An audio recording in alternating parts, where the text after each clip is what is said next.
பொண்ணு தானே என்ன சொன்னாலும் மூலையில் உட்காந்து கண்ணை கசக்கிட்டு போயிடுவான்னு நினச்சிங்களா? என் மேலே தப்பே இல்லாதப்ப நான் தைரியமாக தான் பேசுவேன். அது எப்படி உங்கள் அகாடமி பற்றி ஒரு மாதத்துக்கு முன்னாடி வரைக்கும் நல்லா இருக்குது, நான் உங்களை ஃபாலோ பண்ணுறேன், சூப்பராக இருக்குங்கிறப்ப உங்களுக்கு அது வந்துட்டு ஆஸ்பரன்ஸ் நான் கொடுக்குற இன்ஃபர்மேஷனாக தெரிஞ்சு. இப்போ நான் வேறு ஒரு அகாடமி ஃபாலோ பண்ணிகிட்டு இருக்கிறேன், அவங்ககிட்ட படிச்சுட்டு இருக்கேன்.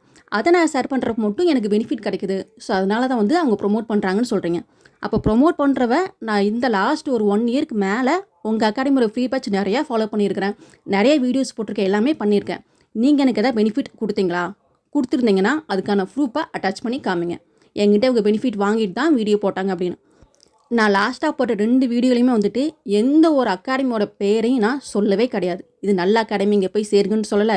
இது கெட்ட அகாடமி, இவங்களை ஏமாத்துறாங்கன்னு சொல்லவே இல்லை. ஏன்னா எனக்கு பர்சனலி நிறையா ஃப்ரெண்ட்ஸ் எனக்கு டெக்ஸ்ட் பண்ணியிருக்கிறாங்க.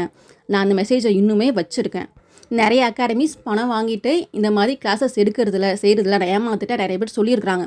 உங்களுக்கு நம்பிக்கை இல்லாட்டினா கமெண்ட்டில் போய் பார்த்துருக்குறீங்களா, எல்லாமே பாருங்கள். 10,000 20,000 நிறையா கொடுத்து ஏமாந்துருக்குறாங்க. ஸோ நான் அவங்களுக்கான குரலாக தான் கொடுத்துருக்கேன். உங்கள் அகாடமியோட பேரை நான் எங்கேயுமே சொல்லவே கிடையாது. குரூப் 4 நோட்டிஃபிகேஷன் வந்ததுக்கப்புறமா நீங்கள் ஒருத்தர் மட்டும் டெஸ்ட் பேட்ச் கொடுக்க கிடையாது சார், நிறைய பேர் போட்டிருக்காங்க. ஓகேங்களா? நான் அதனால தான் சொல்லியிருக்கேன், குரூப் 4 நோட்டிஃபிகேஷன் வந்ததுக்கப்புறமா நிறைய டெஸ்ட் பேட்ச் வந்துருச்சு அப்படின்னு. நான் சொல்லணும்னு அவசியம் இல்லை, ஆஸ்பரன்ட்ஸ் எல்லாத்துக்குமே தெரியும். ஏன்னா அவ்வளோ டெஸ்ட் பேட்சஸ் வந்துருச்சு, அது உண்மை தானே? அதான் நான் சொல்லியிருக்கேன். அது போக நீங்கள் டெஸ்ட் பேட்ச் ஜாயின் பண்ணுறதுக்கு முன்னாடி இதெல்லாம் பார்த்துட்டு ஜாயின் பண்ணுங்கன்னு சொல்லியிருக்கேன். ஒரு ஆஸ்பரண்ட்டாக என்னோட பார்வைக்கு என்னென்ன வேணுமோ அதை நான் சொல்லியிருக்கேன். அதில் எந்த ஒரு பாயிண்ட்டுமே தப்பான பாயிண்ட்டாகவே இல்லை. இருந்தால் நீங்கள் அதை முன் வச்சு சொல்லலாம், இந்த இதை என்னை பற்றி நீங்கள் தப்பாக சொல்லியிருக்கிறீங்க அப்படின்னு. இதில் பலர் போயிட்டு அந்த வீடியோ கீழே மகேஷ் டிப்ஸ் தாக்கப்பட்டார். நான் என்னங்க தாக்கப்பட்டேன்? பல பேர் வந்துட்டு இந்த அகாடமி நிறைய அகாடமிஸை நம்பி பணம் கொடுத்துட்டு தாக்கப்பட்டு வேதனைப்பட்டு உட்காந்துருக்காங்க. அவங்களுக்காக நான் வாய்ஸ் கொடுத்தேன். ஓகேங்களா? அப்படி கொடுத்து நான் தாக்கப்பட்டவளாகவே இருந்துட்டு போகிறேன்.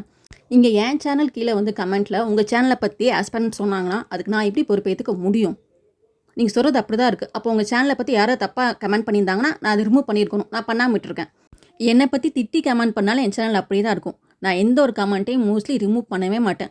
முடிஞ்சளவு எல்லாத்துக்குமே ரிப்ளை தான் கொடுப்பேன். அண்ட் எல்லா கமெண்ட்டுக்கும் லைக் பண்ணி வச்சுருப்பேன். என்னை திட்டி போட்டால் லைக் பண்ணி தான் இருக்கும், யாரை பற்றி சொன்னாலும் அதை லைக் போட்டு தான் வச்சுருப்பேன். ஓகேங்களா? இப்போது மாணவர்களே, நீங்கள் எதிர்பார்த்த அந்த ஸ்க்ரீன்ஷாட் வாங்க பார்க்கலாம். நான் வந்து ஒரு குறிப்பிட்ட அகாடமியை ப்ரொமோட் பண்ணுறதுக்காக இவங்களை பற்றி குறை சொல்கிறேன். குறை நான் சொல்லலை, கமெண்ட்டில் வந்துட்டு அத்தனை பேர் இவங்க அகாடமியை பற்றி சொல்லியிருக்கிறாங்க. அத்தனை பேர் குறை சொல்கிறதுக்கு நான் என்ன பண்ண முடியும்? அப்போ இவங்க தான் திருத்திக்கணும். திருத்துறது கூட அதுக்கு தகுதியானவர் சொன்னால் திருத்திப்பாங்களாம். தகுதியானவங்க வேறு யார்? இவங்க ஐடென்டிட்டியில் தகுதின்னு என்ன வச்சுருக்கிறாங்க?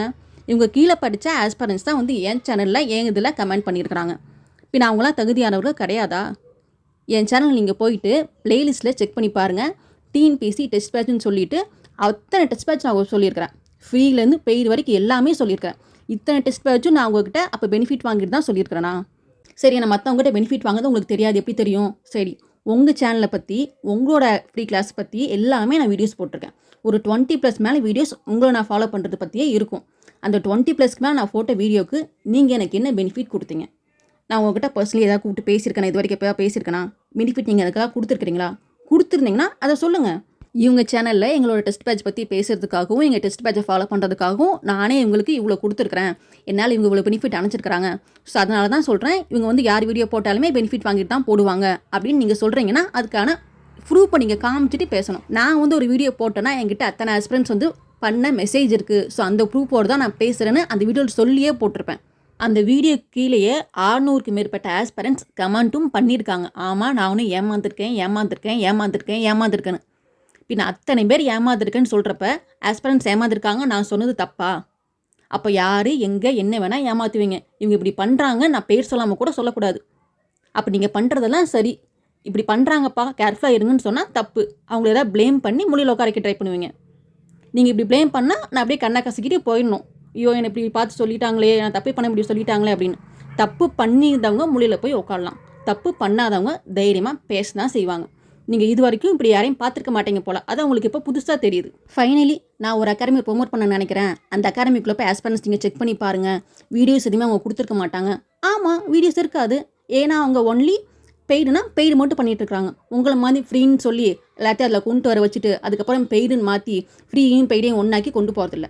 இதை கூட நான் சொல்லலை, உங்கள் பேட்சில் படித்த உங்கள் ஸ்டூடெண்ட் ஒருத்தவங்க சொல்லியிருக்கிறாங்க, ஃப்ரீயும் பெய்டையும் ஒன்றாக்கி கொண்டு போயிட்டேங்க அப்படின்னு. ஸோ நான் சொன்ன பேட்சுக்கு பப்ளிசிட்டி தேவைப்படாது. பப்ளிசிட்டி தேவைப்படுறவங்க தான் ஃப்ரீன்னு கொண்டு போய் பெய்டாக மாற்றுவாங்க. ஸோ அவங்களாம் ஏற்கனவே நல்லா படித்த ஸ்டேட் டாப்பர்ஸ். ஓகேங்களா?